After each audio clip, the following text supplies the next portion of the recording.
Mr. Prime Minister, welcome.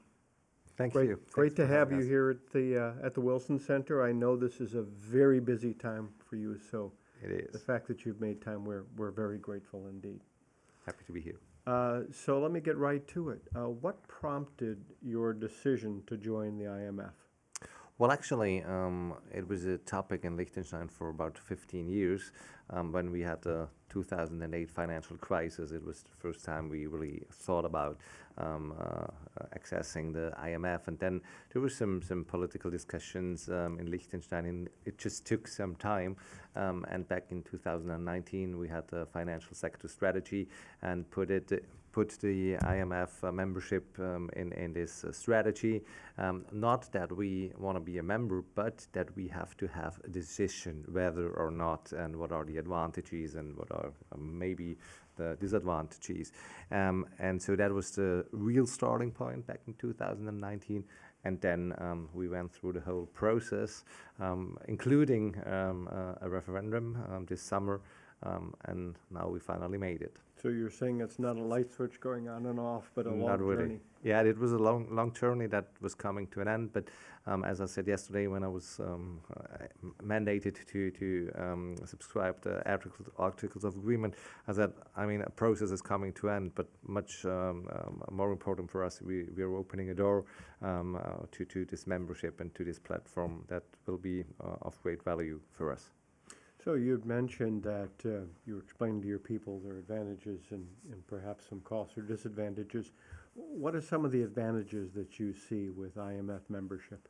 Well, I would say there are three areas. One area is that this platform, I sometimes also say solidarity, so being part of a group of 191 countries doing valuable work is important, and being at this table, having the experts to talk with, having an outside view on our economy and our country is something that is of great importance. The second one is visibility. I mean, the IMF does important work in statistics, and we are not in these rankings, so we are not visible.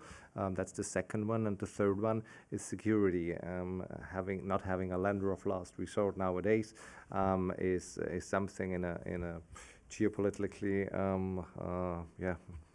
tense or difficult situation, and we are very export-oriented as an economy. So this means a shock can happen always, and then it's better to have some sort of security, and this is the third part of it. So in some ways, for you, the IMF is as we would say, a force multiplier. Yes. So, but that's great. So how do you see your country's future engagement with IMF? How is that going to go? Well, as I mentioned, it took some time until we got here, and this has also to do with when Liechtenstein is joining an international organization. We don't just want to be the next member, but we think about what can we bring in, and we always want to be an active member. Or we sometimes say we want to give more than you could expect regarding our size. Mm-hmm. And therefore it was really important for us to think about what can be can we bring in from the point when we got membership, and we will be an active member looking forward and fostering the IMF. So that's a good point. So what do you see as the particular experience, capacities, and expertise that Liechtenstein can bring to the IMF? Well, it was interesting for us to, when the membership mission of the IMF was in Liechtenstein, what they saw from an outside perspective, and telling us, well, you don't have any debt, you have a stable public finances. And you're not a problem child. Yes, we're not a problem child. And we said, yes, but that's the normal thing to do. And they said, no, well, for you maybe, not always, but yes. not always for the others. So I think we can really showcase a little bit how we run our state in an entrepreneurial spirit, and how we deal with things other countries struggle with. So that's one side. Then we had during the last 15 years quite some transition in the financial sector that brought us to the state we have today, which is really favorable, and I think we can really work with other countries on how to do things.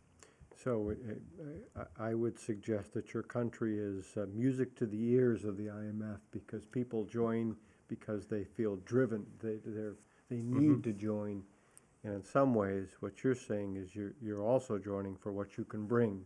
Yeah. You can help strengthen the IMF. Yeah.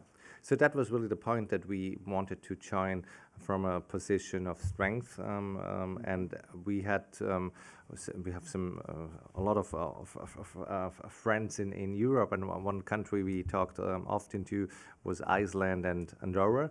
And Iceland had a crisis some 15 years ago. Andorra had a banking crisis back in 2016, and they were not a member, and then joined in 2020 and the IMF, and we said, well, it's maybe better to join before you have a crisis. We hope we don't have any in the future, but you're never sure. We're living in a time where the multilateral rules-based order seems to be under challenge, or maybe it's less under challenge and more under dispute. In other words, sometimes people aren't sure what the value is. What do you see from IMF and others? How are they still relevant, especially in a time of smaller groupings and almost ad hoc alliances and relationships popping up? How do you see these more traditional multilateral organizations? What is their value in the landscape today? From the perspective of a rather small country, the relevance is immense.